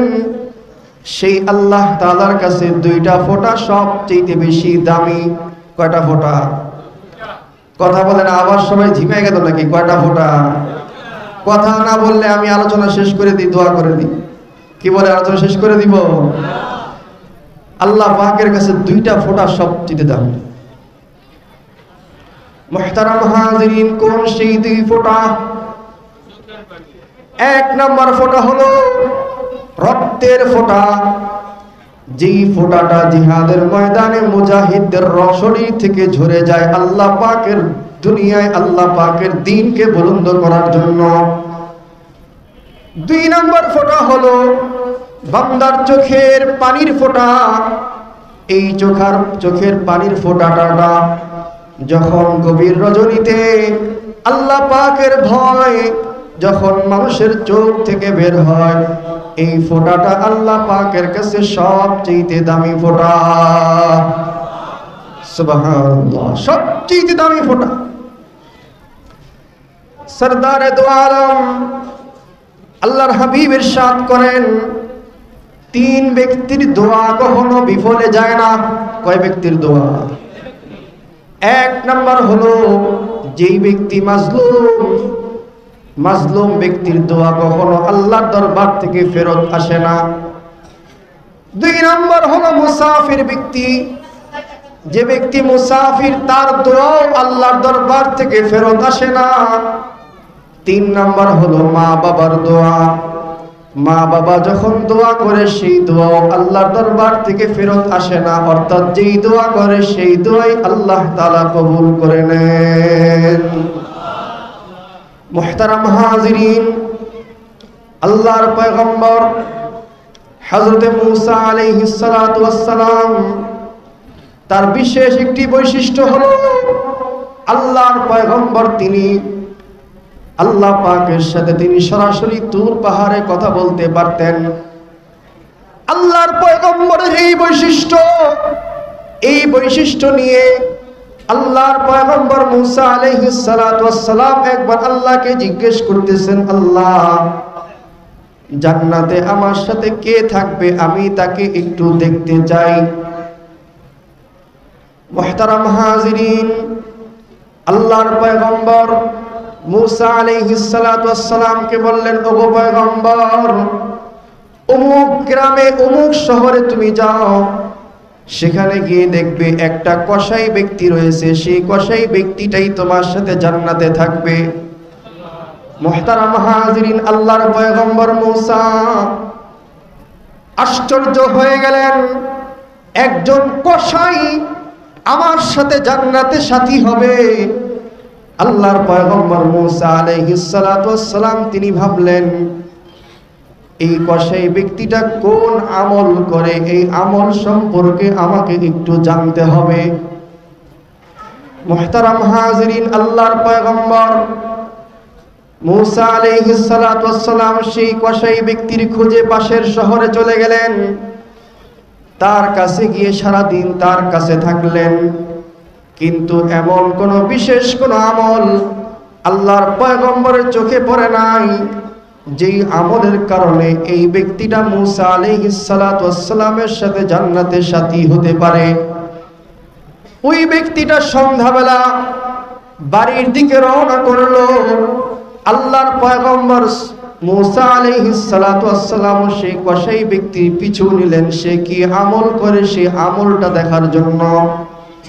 মুহতারাম হাজিরিন, আল্লাহর পয়গম্বর যখন তার পিছু পিছু তার বাড়িতে পৌঁছলেন, তখন দেখলেন এই কসাই ব্যক্তিটা স্ত্রী সন্তানের সাথে কোনো কথাবার্তা না বলে সরাসরি একটা ঘরে চলে গেলেন। সেই ঘরে একটা বৃদ্ধা মহিলা রয়েছে। আল্লাহর পয়গম্বর দেখলেন এই ব্যক্তিটা সেই ঘরে গিয়ে সেই বৃদ্ধা মহিলার হাত ধুয়ে দিল, হাত ধুয়ে তার মুখ ধুয়ে দিল, মুখ ধুয়ে এই বৃদ্ধা মহিলার মুখে খাবার তুলে দিল। মুহতারাম হাজিরিন, আল্লাহর পয়গম্বর সব কিছু আড়ালে থেকে লক্ষ্য করতেছেন। এবার দেখলেন আল্লাহর পয়গম্বর মুসা আলাইহিস সালাতু ওয়াস সালাম দেখলেন ওই বৃদ্ধা মহিলাটা খাবার শেষে আল্লাহ পাকের দরবারে হাত উঠিয়েছে। আল্লাহ পাকের দরবারে হাত উঠিয়ে বলতেছেন, আল্লাহ, আমার এই যেই ছেলেটা আমার জন্য খাবারের ব্যবস্থা করে দিল, আল্লাহ তুমি মেহেরবানি করে এই ছেলেটাকে দুনিয়াতে তুমি সবচেয়ে সুখে শান্তিতে রাখিও। আর একটা দোয়া তোমার কাছে করি, সেই দোয়াটি হলো, আল্লাহ, ও আল্লাহ, আমার এই ছেলে যখন মৃত্যুবরণ করবে তখন তুমি আমার এই মৃত্যুবরণকারী ছেলেটার জান্নাত এই জামানার পয়গম্বর মুসা আলাইহিস সালাতু ওয়াস সালামের সাথে করে দিও। মুহতারাম হাজিরিন, আল্লাহর পয়গম্বর এই দোয়া দূর থেকে আড়ালে থেকে গোপনে সব কিছু প্রত্যক্ষ করতেছিলেন। দোয়া যখন শেষ হয়ে গেল, আল্লাহর পয়গম্বরের বুঝতে বাকি রইল না এই বৃদ্ধা মহিলাটা হলো এই কসাই ব্যক্তির জন্মদাতা মা। কসাই ব্যক্তিটাকে তখন আল্লাহর পয়গম্বর কি জিজ্ঞেস করে, দেখুন ও দুনিয়ার মুসলমানেরা, কোন দিক থেকে বয়ান করব? আল্লাহর পয়গম্বর মুসা আলাইহিস সালাতু ওয়াস সালাম সেই কসাই ব্যক্তিকে জিজ্ঞেস করতেছেন, ভাই, তোমার মা যে তোমার জন্য দুটি দোয়া করলো, এই দুটি দোয়ার কোন দোয়া আল্লাহ তাআলা তোমার কবুল করেছেন কিনা আমাকে খুলে বলো। মুহতারাম হাজিরিন, কসাই ব্যক্তিটা বললেন, হ্যাঁ, দুইটা দোয়ার একটা দোয়া আল্লাহ কবুল করেছেন, কিন্তু আরেকটা দোয়া কবুল করেছেন কিনা আমি তো এখনো সেটা জানি না। আল্লাহ তাআলা দুনিয়ার মধ্যে আমাকে সবচেয়ে বেশি সুখে শান্তিতে রেখেছেন, আরাম আয়েশে রেখেছেন। আমার কাছে মনে হয় আমার চাইতে দুনিয়ার মধ্যে সুখে শান্তিতে আরাম আয়েশে আর তো কেউ নাই। কিন্তু আমার মা যে দ্বিতীয় যে বিষয়ে দোয়া করেছেন, এই বিষয়টি, এই দোয়াটি আল্লাহ কবুল করেছেন কিনা আমি জানি না। আমার মার দ্বিতীয় দোয়ার অংশ হলো মুসা আলাইহিস সালাতু ওয়াস সালামের সাথে যাতে আমি জান্নাতে থাকতে পারি, কিন্তু আমি জান্নাতে মুসার সাথে থাকতে পারবো কিনা এই দোয়া আল্লাহ কবুল করেছেন কিনা আমি তো জানি না। ও দুনিয়ার মুসলমানেরা, আল্লাহর পয়গম্বর মুসা আলাইহিস সালাতু ওয়াস সালাম এবার সেই কসাই ব্যক্তিকে বললেন, ভাই শোনো, আমি হলাম আল্লাহর পয়গম্বর মুসা, তোমার মা তোমার জন্য দ্বিতীয় যে দোয়াটি করেছে আল্লাহ তাআলা সেই দোয়াটি কবুল করেছেন, সাক্ষী হলাম আমি স্বয়ং পয়গম্বর মুসা। কেমন সাক্ষী? আমি আল্লাহ তাবারক ওয়া তাআলাকে তুর পাহাড়ে জিজ্ঞেস করেছি, আল্লাহ আমার সাথে জান্নাতে কে থাকবে? আল্লাহ তাআলা তোমার নামটাই বলেছে, কাজে আমি আজকে এই জিনিসটি জানতে পারলাম তোমার নামটা আল্লাহ তাআলা কেন বলেছে। আমি জানলাম আল্লাহ তাআলা এই জন্যই বলেছে তুমি তোমার মায়ের খেদমত করেছো, এই জন্য মা তোমার জন্য আমার সাথে জান্নাতে থাকার দোয়া করেছে, এই জন্য এই তোমার মায়ের দোয়ার বদৌলতে আল্লাহ তাআলা তোমাকে আমি মুসার সাথে জান্নাতে থাকার সুযোগ তৈরি করে দিয়েছে। পয়গম্বর মুসা জান্নাতে তার সাথী কসাই, কার দোয়ার বদৌলতে? কার দোয়া? মুহতারাম হাজিরিন, আবু ইসহাক রহমতুল্লাহি আলাইহি উপমহাদেশের ভিতরে সবচেয়ে বড় একজন বুজুর্গ ছিলেন। আবু ইসহাক রহমতুল্লাহি আলাইহি তার এক মুরিদ একবার স্বপ্ন দেখলো, তার পীর আবু ইসহাক রহমাতুল্লাহ আলাইহির দাড়িখানা হীরার টুকরা হয়ে গিয়েছে। স্বপ্ন যখন দেখলো, ভোরবেলা সে তার পীরের দরবারে চলে আসলো। পীর হলেন আবু ইসহাক রহমাতুল্লাহ আলাইহি। আবু ইসহাক রহমাতুল্লাহ আলাইহির কাছে এসে আরজ করতে লাগলেন, ওগো পীর, আমি স্বপ্ন দেখেছি আপনার দাড়ি মোবারকটা হীরার টুকরায় পরিণত হয়ে গিয়েছে। মুহতারাম হাজিরিন, আবু ইসহাক রহমাতুল্লাহ আলাইহির স্বপ্নের বৃত্তান্ত শুনে তিনি সেই স্বপ্নের ব্যাখ্যা করলেন। কোন সেই ব্যাখ্যা? আবু ইসহাক রহমাতুল্লাহ আলাইহি বললেন, শোনো, আমি গতকাল আমার এই দাড়িখানা দিয়ে আমি আমার জন্মদাতা মায়ের পাখানা মুছে দিয়েছিলাম। মায়ের পায়ের মধ্যে পানি লেগেছিল। আমি আবু ইসহাক রহমাতুল্লাহ আলাইহি মায়ের পানিকে আমি আমার মুখের দাড়ি দিয়ে সেই পানিকে মুছে দিয়েছিলাম। দাড়ি দিয়ে মায়ের পায়ের পানিকে মুছে দেওয়ার কারণে আল্লাহ তাবারক ওয়া তাআলার কাছে আমার দাড়ির সম্মান হীরার টুকরার মতো হয়ে গিয়েছে। ও মুসলমানেরা, দাড়ি দিয়ে মায়ের পা মুছে দিয়েছে, সেই দাড়ির মর্যাদা আল্লাহ তাবারক ওয়া তাআলার কাছে হীরার টুকরার চাইতে বেশি হয়ে গিয়েছে। সেই মা বাবা, ও মুসলমানেরা, ইতিহাস কি বলে দেখুন, ইতিহাস কি বলে দেখুন। ইমাম গাজ্জালী রহমাতুল্লাহ আলাইহি তিনি তার জীবদ্দশায়, তার মা যতদিন জীবিত ছিল, ইমাম গাজ্জালী রহমাতুল্লাহ আলাইহি তিনি তার মায়ের সেবা ঠিক মতো করতেন বিদায় তিনি ঠিক মতো ইলম অর্জন করতে পারেন নাই।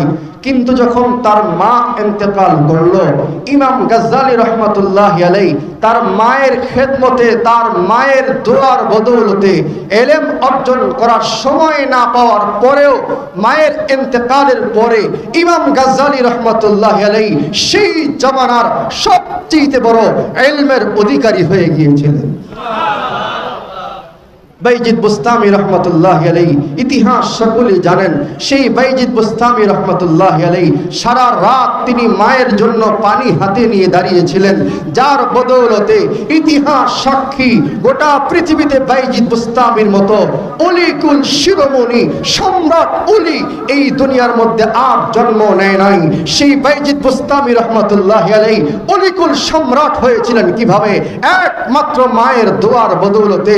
ও দুনিয়ার মুসলমানেরা, খাজা মুঈনুদ্দিন চিশতি রহমাতুল্লাহ আলাইহি, খাজা মুঈনুদ্দিন চিশতি রহমাতুল্লাহ আলাইহি, খাজা মুঈনুদ্দিন চিশতি রহমাতুল্লাহ আলাইহি উপমহাদেশের ভিতরে এত বড় ইসলামের দায়ী ছিলেন, এত বড় আল্লাহ পাকের বুজুর্গ ছিলেন। তিনি জীবদ্দশায় তার মায়ের খেদমত করার কারণে আল্লাহ তাবারক ওয়া তাআলা এত বড় মর্যাদার অধিকারী তাকে বানিয়েছিলেন। এই খাজা মুঈনুদ্দিন চিশতি রহমাতুল্লাহ আলাইহি উপমহাদেশের ভিতরে 99 লক্ষ মানুষকে তিনি মুসলমান বানিয়েছেন। এত বড় মর্যাদা। 99 লক্ষ মানুষ তার হাতে কালিমা পড়ে মুসলমান হয়েছে। এত বড় মর্যাদা অধিকারী সে পেলেন কোথায়? একমাত্র মায়ের দোয়ায়। মুহতারাম হাজিরিন, নোমান নামে এক ব্যক্তি ছিল। আপনাদের কষ্ট হইতেছে? কষ্ট হইতেছে আপনাদের? নোমান নামে এক ব্যক্তি ছিল। কি নাম? নোমান। কি নাম? নোমান। তার ছেলের নাম ছিল সাবেত। কি নাম ছিল ছেলের নাম? সাবেত। এই নোমান তার ছেলে সাবেতকে যখন বৈবাহিক বন্ধনে আবদ্ধ করলেন, এই ছেলের ঘরে সন্তান হচ্ছিল না। অনেক দিন অতিবাহিত হয়ে গেল, কিন্তু সন্তান জন্ম নেয় না। তার স্ত্রী গর্ভে সন্তানও আসে না। তখন সেই জামানার আল্লাহ রাসূলের একজন সাহাবী ছিলেন হযরত আলী রাদিয়াল্লাহু তাআলা। কি নাম? হযরত আলী রাদিয়াল্লাহু তাআলা। হযরত আলী রাদিয়াল্লাহু তাআলা আনহু তখন নোমান ভাবলেন, আমি আমার ছেলে সাবেতকে নিয়ে আলী রাদিয়াল্লাহু তাআলা আনহু দরবারে যাই, তার কাছে গিয়ে দোয়া প্রার্থনা করি। আলী রাদিয়াল্লাহু তাআলা আনহু যদি দোয়া করেন, তাহলে সেই দোয়ার বদৌলতে হতে পারে আমার ছেলের ঘরে সন্তান আসবে। ও দুনিয়ার মুসলমানরা, মনোযোগ দিয়ে শুনুন, কোন ছেলে কি হয়ে যায়, কিসের কারণে কি হয়ে যায়। দেখুন, এই নোমানের ছেলে সাবেতের ঘরে সন্তান জন্ম হয় না, কিন্তু তারা বৈবাহিক বন্ধনে আবদ্ধ হয়েছেন। অনেক দিন অতিবাহিত হয়ে গিয়েছে, স্ত্রীর গর্ভে সন্তান আসে না। এই নোমান তার ছেলে সাবেতকে নিয়ে ছুটে চললেন আমিরুল মুমিনিন হযরত আলী রাদিয়াল্লাহু তাআলা আনহুর দরবারে। আলী রাদিয়াল্লাহু তাআলা আনহুর দরবারে গিয়ে আরজ করলেন, ইয়া আমিরুল মুমিনিন, ইয়া আমিরুল মুমিনিন, হে আল্লাহর রাসূলের সাহাবী, আমার ছেলে হলো এই যে সাবেত, এই সাবেতের ঘরে সন্তান জন্ম হচ্ছে না। আপনি একটু আল্লাহ পাকের দরবারে দোয়া করে দিন, যাতে আমার এই ছেলের ঘরে সন্তান জন্ম নেয়, যাতে আমার এই ছেলের স্ত্রী গর্ভে সন্তান চলে আসে। হযরত আলী রাদিয়াল্লাহু আনহু বললেন, আমি একা দোয়া করব কেন?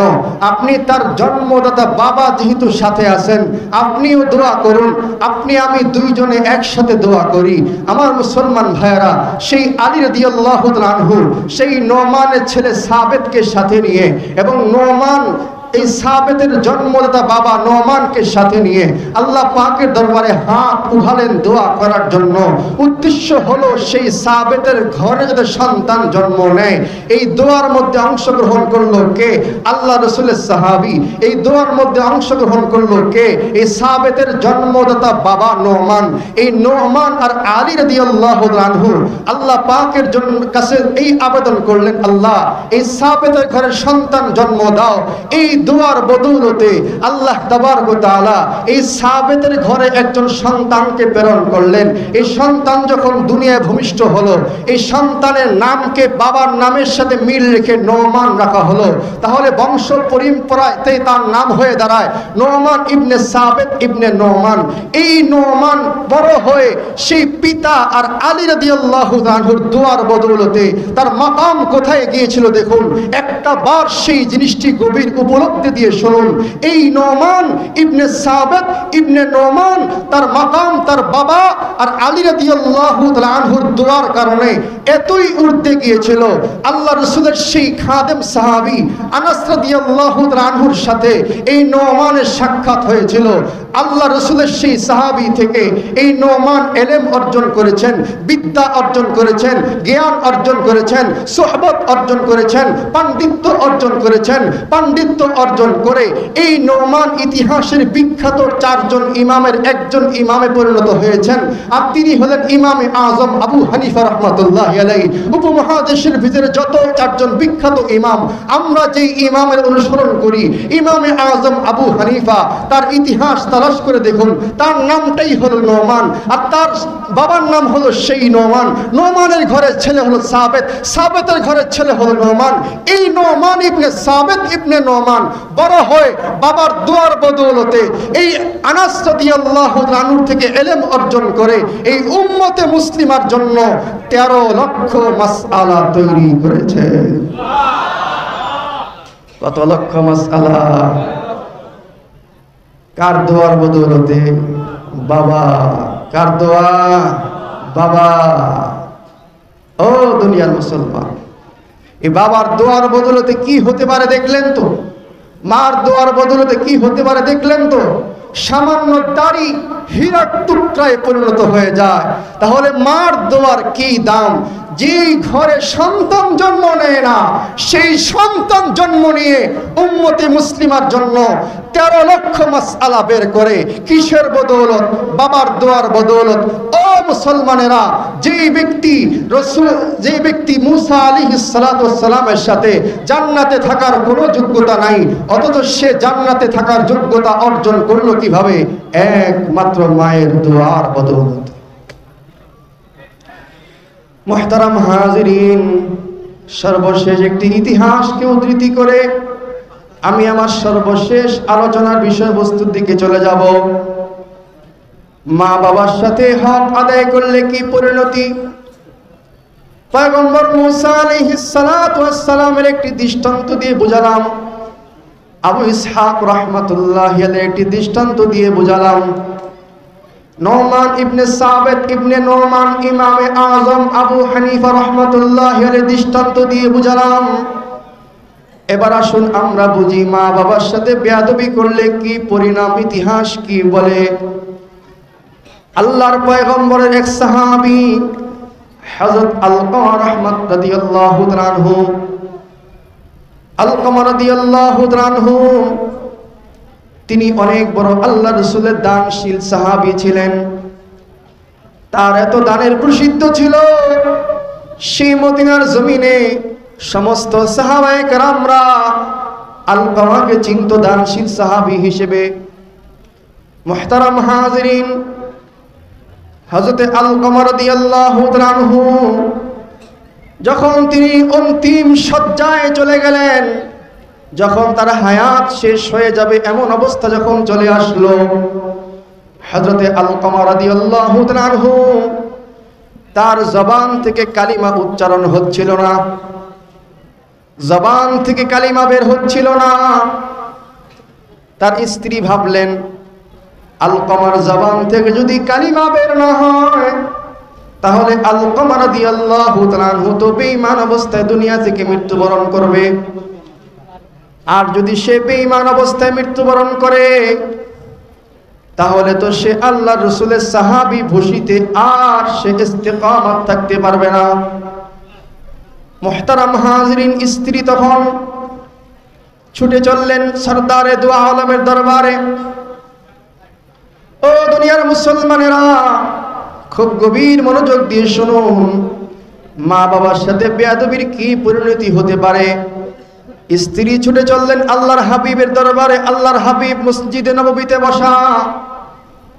আল্লাহর হাবিবের কাছে গিয়ে সালাম নিবেদন করে জিজ্ঞেস করলেন, ইয়া রাসূলুল্লাহ, আমার স্বামীর জবান দিয়ে তো কালিমা উচ্চারণ হচ্ছে না, অথচ আমাদের মনে হচ্ছে আমার স্বামী কিছুক্ষণের মধ্যেই দুনিয়া থেকে বিদায় নেবেন। মুহতারাম হাজিরিন, আল্লাহর হাবিব হযরত বেলাল, হযরত সালমান ফারসি, হযরত আলী রাদিয়াল্লাহু তাআলা আনহুম, এই তিনজন সাহাবীকে পাঠালেন, যাও আলকামার বাড়িতে যাও, আলকামার বাড়িতে গিয়ে কালিমা তালকিন করো। দেখো তোমাদের তালকিনের কারণে আলকামার জবান থেকে হয়তোবা কালিমা উচ্চারণ হলেও হতে পারে। মুহতারাম হাজিরিন, তিনজন সাহাবী আলকামা রাদিয়াল্লাহু তাআলা আনহু সেই বাড়িতে উপস্থিত হলেন।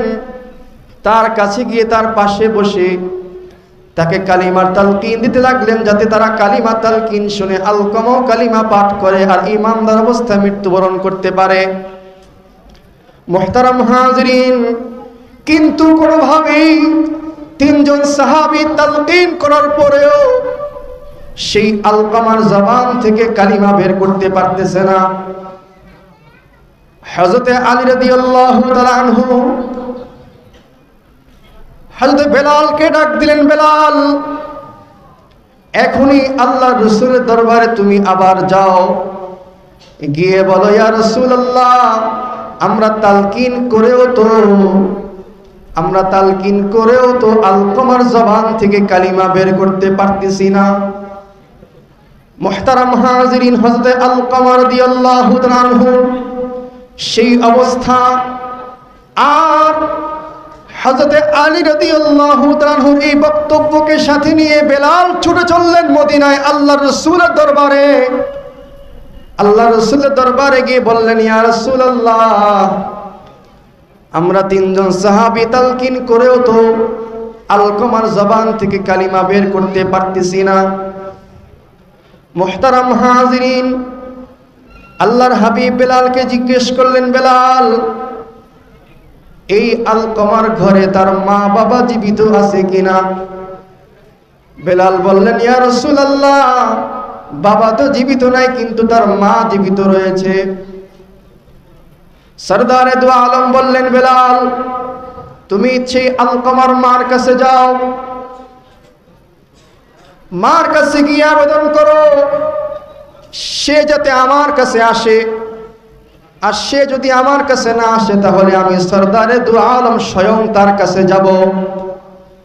মুহতারাম হাজিরিন, বেলাল রাদিয়াল্লাহু তাআলা আনহু আল্লাহ রাসূলের এই পয়গাম নিয়ে ছুটে চললেন সেই আলকমার ঘরে। আলকমার ঘরে গিয়ে তার মাকে বললেন, ওগো মা, আল্লাহর হাবিব বলেছেন যদি আপনি যাওয়ার সামর্থ্য থাকে তাহলে তার দরবারে যাবেন, আর যদি সামর্থ্য না থাকে তাহলে স্বয়ং আল্লাহর হাবিব আপনার কাছে আসবেন। আলকমার মা তখন বললেন, না, এ হতে পারে না। তামাম পৃথিবী যার জন্য তৈরি করা হলো তিনি কষ্ট করে আমার কাছে আসবেন, হতে পারে না। বরং আমি কষ্ট হলেও, লাঠিতে ভর করে হলেও আমি স্বয়ং আল্লাহর হাবিবের দরবারে যাব। মুহতারাম হাজিরিন, আলকমার মা লাঠির উপরে ভর করে ছুটে চললেন সেই আল্লাহর হাবিবের দরবারে। আল্লাহর হাবিবের উদ্দেশ্য হলো আলকমার জবান থেকে কালিমা কেন বের হচ্ছে না। ও দুনিয়ার মুসলমানেরা, ও দুনিয়ার মুসলমানেরা, আলকমার মা যখন আল্লাহর হাবিবের দরবারে বসলেন, আল্লাহর হাবিব জিজ্ঞেস করলেন, ওগো মা, আপনার সন্তানের জবান থেকে তো কালিমা বের হচ্ছে না, আপনার সন্তান আপনার সাথে কিরকম আচরণ করে আমাকে একটু খুলে বলুন, আমাকে খুলে বলুন। আমি হলাম তামাম পৃথিবীর মধ্যে আল্লাহ পাকের পক্ষ থেকে সবচেয়ে বড় রাসূল। আপনি যদি আমাকে খুলে না বলুন তাহলে আমাকে আল্লাহ তাআলা জিবরাইল আলাইহিস সালাতু ওয়াস সালামকে পাঠিয়ে ওহীর মাধ্যমে সব কিছু জানিয়ে দিলেও দিতে পারেন। মুহতারাম হাজিরিন, আল্লাহর হাবিবের যখন এই হুঁশিয়ারি আলকমার মা শুনলো, আলকমা রাদিয়াল্লাহু তাআলা আনহুর মা তখন বলল, ইয়া রাসূলুল্লাহ, আমার সন্তান আমার সাথে কিরকম আচরণ করে শুনুন।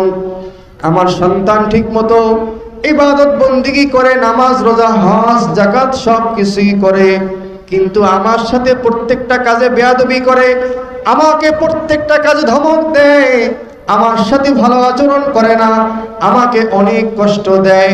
এই কষ্ট দেওয়ার কারণে আমি কষ্ট সহ্য করতে না পেরে আমি আমার বাবা আমার সন্তানের জন্য বদদুয়া করেছিলাম। আল্লাহর হাবিব তখন বেলালকে ডাকলেন, বেলাল, এক্ষুনি কাঠের ব্যবস্থা করো, কাঠের মধ্যে তেল দিয়ে আগুন জ্বালিয়ে দাও, আর সেই আগুনের মধ্যে আলকমাকে নিক্ষেপ করো।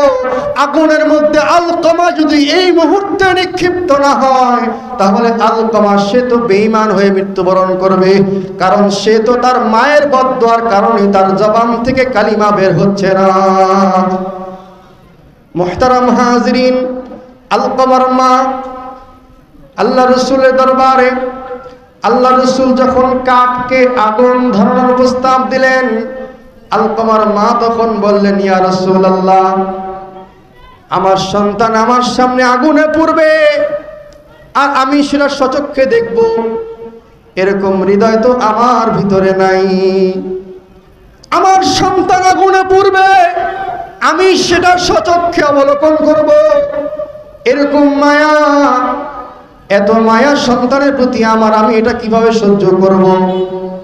আল্লাহর হাবিব বললেন, তাহলে তুমি যদি সহ্য করতে না পারো তাহলে তোমার সন্তান তোমার সাথে যেই বেয়াদবি করেছে আর তুমি যেই বদদুয়া করেছো সেই বদদুয়াকে তুমি ফিরিয়ে নাও, তুমি তোমার সন্তান আলকমাকে মাফ করে দাও। মুহতারাম হাজিরিন, আলকমা রাদিয়াল্লাহু তাআলা আনহুর মা আল্লাহ রসুলের সেই প্রস্তাব পেয়ে তখন তার সন্তান বেয়াদবি করার পরেও তাকে মাফ করে দিলেন, তার বদদুয়াকে তিনি ফিরিয়ে নিলেন। ফিরিয়ে নেওয়ার পরে আল্লাহর হাবিব এবার বেলালকে বললেন, বেলাল, এবার তুমি আলকমার ঘরে যাও, দেখো আলকমা এবার কালিমা পড়ে কিনা। মুহতারাম হাজিরিন, হযরতে বেলাল রাদিয়াল্লাহু তাআলা আনহু আল্লাহ রাসূলের প্রস্তাব নিয়ে ছুটে চললেন, দৌড়ে দৌড়ে সেই আলকমার ঘরে।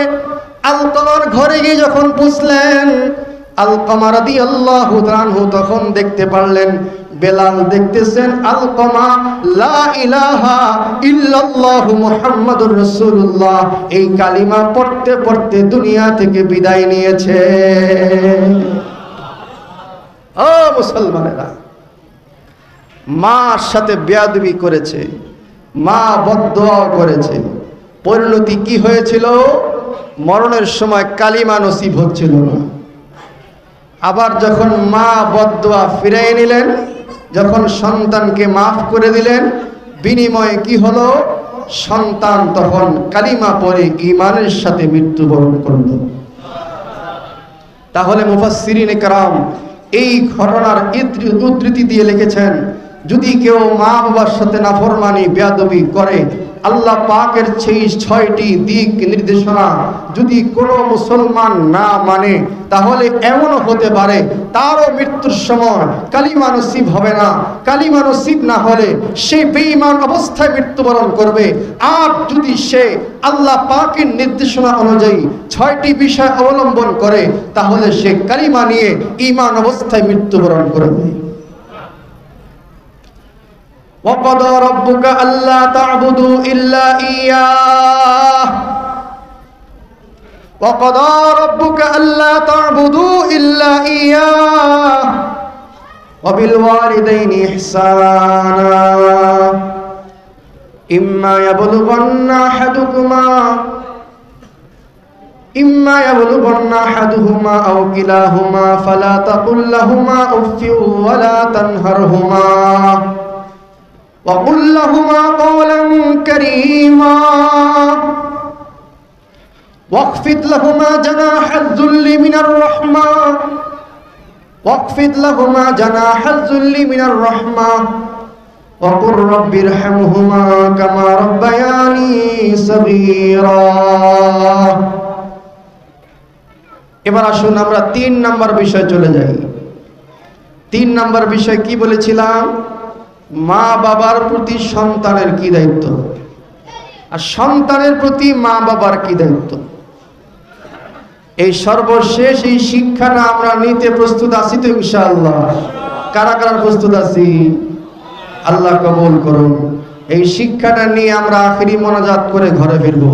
আল্লাহ সকলকে কবুল করুন, বলেন আমিন। আমাদের বুঝতে হবে, আমাদের যাদের মা বাবা আছে কিংবা নাই, অনেকের আছে অনেকের নেই, তাহলে এই মা বাবার প্রতি আমাদের কি দায়িত্ব? সর্বপ্রথম বুঝতে হবে, যদি মা বাবা জীবিত হয় তাহলে এক ধরনের দায়িত্ব, আর মা বাবা যদি জীবিত না হন তাহলে আরেক ধরনের দায়িত্ব। জীবিত হলে কি দায়িত্ব, সেই ভূমিকার কথাটাই। وَقَضَى رَبُّكَ أَلَّا تَعْبُدُوا إِلَّا إِيَّاهُ وَبِالْوَالِدَيْنِ إِحْسَانًا। মুহতারাম হাজিরিন, জীবিত মা বাবার প্রতি 1 নম্বর দায়িত্ব হলো সেই মা বাবার সাথে ভালো ব্যবহার করতে হবে। ইম্মা ইয়াবলুগান্না আহাদুহুমা আও কিলাহুমা ফালা তাকুল লাহুমা উফ। 2 নম্বর দায়িত্ব হলো সেই মা বাবা যদি উফ শব্দ করে, এমন কোনো কাজ করাও যাবে না, এবং সেই মা বাবার প্রতি উফ শব্দটাও বলা যাবে না। ওয়ালা তানহারহুমা। 3 নম্বর দায়িত্ব হলো সেই মা বাবাকে কখনো ধমক দেওয়া যাবে না। 4 নম্বর দায়িত্ব হলো ওয়াকুল লাহুমা কওলান কারীমা। 4 নম্বর দায়িত্ব হলো সেই মা বাবার সাথে নম্র স্বরে কথা বলতে হবে। মুহতারাম হাজিরিন, 5 নম্বর দায়িত্ব কি? ওয়াখফিদ লাহুমা জানাহাজ যুল্লি মিনার রাহমা। 5 নম্বর দায়িত্ব হলো সেই মা বাবার সামনে নিজেকে সবচেয়ে নতভাবে পেশ করতে হবে। 6 নম্বর দায়িত্ব হলো ওয়াকুর রাব্বির হামহুমা কামা রাব্বায়ানি সগীরা। মা বাবার জন্য রব্বির হামহুমা কামা রাব্বায়ানি সগীরা বলে দোয়া করতে হবে। কাজে যাদের মা বাবা জীবিত আছে, এই 6টা কাজ করার জন্য প্রস্তুত আছি তো ইনশাআল্লাহ? এবার দেখুন, যাদের মা বাবা জীবিত নাই তাদের জন্য কি করণীয়? তাদের জন্য আল্লাহ রাসূল সাল্লাল্লাহু আলাইহি ওয়াসাল্লাম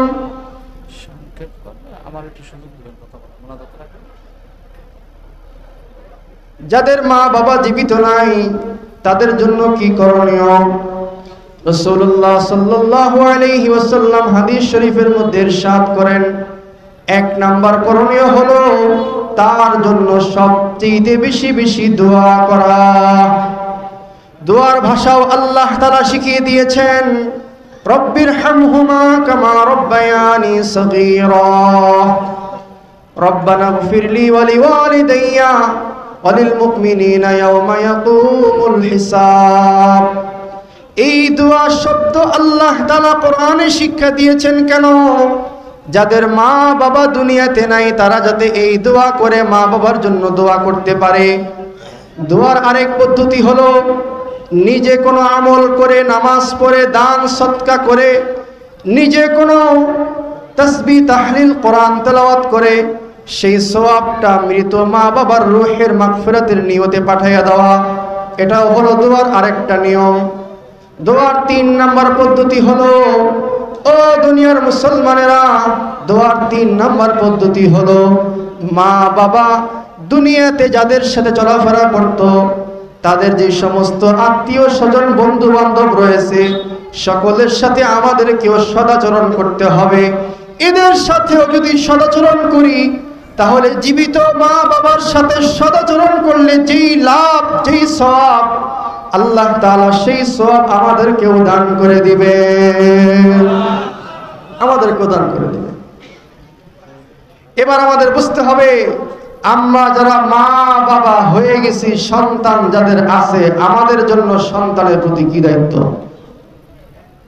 রাসূলুল্লাহ সাল্লাল্লাহু আলাইহি ওয়াসাল্লাম তিনি একটি হাদিস শরীফের মধ্যে পেশ করেন, একটা মানুষ যখন মৃত্যুবরণ করে তখন তার সমস্ত আমলের কার্যক্ষমতা বন্ধ হয়ে যায়, কিন্তু 3টি আমল তার কবরে পৌঁছতে থাকে। একটা হলো সদকায়ে জারিয়া, আরেকটা হলো ইলমে নাফি', আরেকটা হলো নেক সন্তান।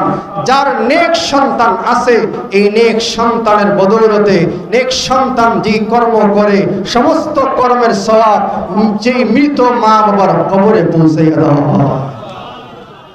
নেক সন্তান তৈরি হবে কিভাবে? ও দুনিয়ার মুসলমানেরা, আল্লাহর হাবিব বলেন, প্রত্যেক সন্তান দুনিয়াতে জন্ম নেয় ফিতরত অবস্থায়, তার হৃদয় থাকে পরিষ্কার, ব্রেন থাকে পরিষ্কার, অন্তর থাকে পরিষ্কার। এমন অবস্থায় সেই সন্তান যখন জন্ম নেয় তখন তার মা বাবা হয়তো তাকে ইহুদিও বানাইতে পারে, খ্রিস্টানও বানাইতে পারে, অগ্নি পূজারীও বানাইতে পারে। তাকে মা বাবা যেদিকে নিবে সে সেদিকেই যাবে, কারণ তার ব্রেন পরিষ্কার, হৃদয় পরিষ্কার, অন্তর পরিষ্কার। এই জন্য মা বাবার সর্বপ্রথম দায়িত্ব হলো এই সন্তান যখন দুনিয়ায় আসে তার ফিতরতকে ইসলাম এবং মুসলমানিত্বের দিকে নেওয়ার জন্য তার ভিতরে আল্লাহ এবং রাসূলের মহব্বত তৈরি করা, ঈমান এবং আকীদার জ্ঞান তাকে শিখাইয়া দেওয়া, আদব আখলাক আমল তার ভিতরে ঢুকাইয়া দেওয়া। এই বিষয়গুলো তাকে ঢুকানোর জন্য তার জন্য সর্বপ্রথম প্রয়োজন একটা পরিবেশ, আর পরিবেশের জন্য সর্বশ্রেষ্ঠ পরিবেশ হলো দ্বীনি পরিবেশ। আর দ্বীনি পরিবেশের মধ্যে সবচেয়ে শ্রেষ্ঠ জায়গা হলো মাদ্রাসা। এই জন্য কোনো বাবা তার সন্তানকে নেক সন্তান বানাবার জন্য মাদ্রাসার মধ্যে যদি দেয়, আর সেই সন্তান ইলম আদব আখলাক সব কিছু যদি শিক্ষা লাভ করে, তাহলে সে মুসলমানিত্ব লাভ করবে। এই মুসলমানিত্ব লাভ করার কারণে হাসরের ময়দানে সেই মা বাবাকে জবাব দিতে হবে না। আর সন্তানকে যদি নেক সন্তান বানাবার কোনো পদ্ধতি, কোনো চেষ্টা যদি মা বাবা না করে, এর জবাব হাসরের ময়দানে মা বাবাকে দিতে হবে। ও মা বাবারা, এইভাবে যদি আপনি আপনার সন্তানকে নেক সন্তান হিসেবে তৈরি করতে না পারেন, আপনার সন্তান যত গুনাহের কাজ করবে, যত অপরাধ করবে, সব গুনাহ, সব অপরাধের সওয়াব, সব গুনাহ, সব অপরাধের গুনাহ আপনার কবরে আমল নামা হিসেবে পৌঁছাইয়া দেওয়া হবে। আর আপনি যদি নেক সন্তান হিসেবে তৈরি করে যেতে পারেন, এই নেক সন্তান যত দিন দুনিয়ায় বেঁচে থাকবে, এই নেক সন্তানের ঘরে যত নেক সন্তান তৈরি হবে, আর যত তারা বংশ পরম্পরায় বড় হবে, তারা যত নেক আমল করবে, এই নেক আমলের সওয়াব পিতা মাতা হিসেবে আপনার কবরে কিয়ামত পর্যন্ত পৌঁছাইয়া দেওয়া হবে। এই জন্য এই দায়িত্বটা আমরা সকলে পালন করতে সচেষ্ট আছি তো ইনশাআল্লাহ। মুহতারাম হাজিরিন, শুধু ঢাকা থেকে আপনাদের এখানে এসে একটা পয়গাম দিয়ে গেলাম। সেই পয়গামটা হলো আল্লাহ পাকের হকের পরে মা বাবার হকটা হলো বান্দার জন্য সবচেয়ে গুরুত্বপূর্ণ একটি হক। ও দুনিয়ার মুসলমানেরা, এই হককে যদি আমরা পরিপূর্ণভাবে আদায় করতে পারি তাহলে আমাদের শেষ পরিণাম জান্নাত ছাড়া আর কিছুই হতে পারে না। আর এর পরিণাম যদি আমরা ঠিক মতো আদায় করতে না পারি তাহলে আমাদের পরকালে চিরস্থায়ী ঠিকানা জাহান্নাম ছাড়া আর কিছুই হবে না। এই জন্য আমরা সকলেই জান্নাত অর্জন করতে চাই না জাহান্নাম অর্জন করতে চাই? আল্লাহ তাবারক ওয়া তাআলা আমাদের সকলকে জান্নাত লাভ করতে পারি এই মা বাবার খেদমত, মা বাবার প্রতি সদাচরণ, এই আল্লাহ পাকের নির্দেশিত 6টি আমল করে আল্লাহ পাকের সন্তুষ্টি অর্জন করতে পারি। সর্বোপরি আল্লাহ পাকের সন্তুষ্টি অর্জন করে পরকালে চিরস্থায়ী ঠিকানা জান্নাত আমরা লাভ করতে পারি। আল্লাহ তাবারক ওয়া তাআলা সেই তৌফিক আমাদের প্রত্যেককে দান করুন, বলুন আমিন। ওয়া আখিরু দাওয়ানা আনিল হামদুলিল্লাহি রাব্বিল আলামিন। আসসালামু আলাইকুম ওয়া রাহমাতুল্লাহ। দেশ ও জাতির কল্যাণে ঐক্যবদ্ধ ইত্তেহাদমিডিয়া.com। দেশ বিদেশের ইসলামী সংবাদ নিয়ে আমরা আছি আপনার পাশে।